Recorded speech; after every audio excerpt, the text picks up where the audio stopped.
බලන්න ඇති මම මොකද්ද කරන්න කියලා. මම උදෙන්ම නැගිට්ට ගමන් උදේ කියන්නේ දැන් වෙලාව 11යි ගානක්.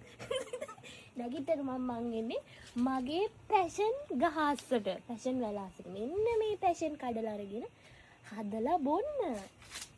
ඔන්න ඉතින් උදෙම තියෙනවා ඉදිච්චි.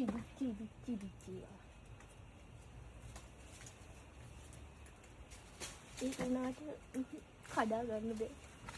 කඩලා දෙන්න අයියෝ. මේ කෝට්ටක් ගිහලා තස්.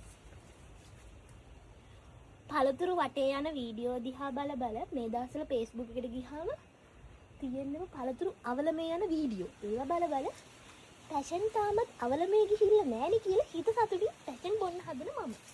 පැෂන් බොන්න හදන සතිය විසාද. දෙකක් කඩාගත්තා.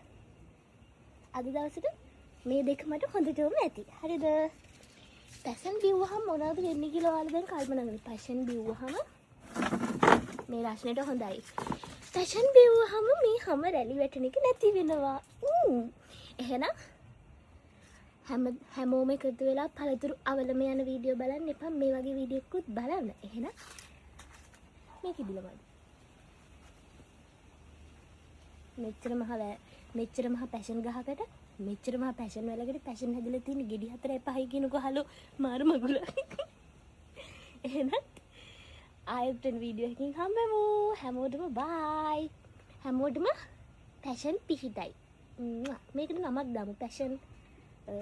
පැෂන් රීනා. පැෂන් රීනා. ස්ට්‍රෝබෙරි නානේ ස්ට්‍රෝබෙරිනා. පැෂනා. පැෂන් වල පිරිවිනා පැෂනා. පැෂන් වල ගෑනු ළමයා පැෂන් රීනානේ පැෂන් කාලා රීලා. එහෙනම් බයි.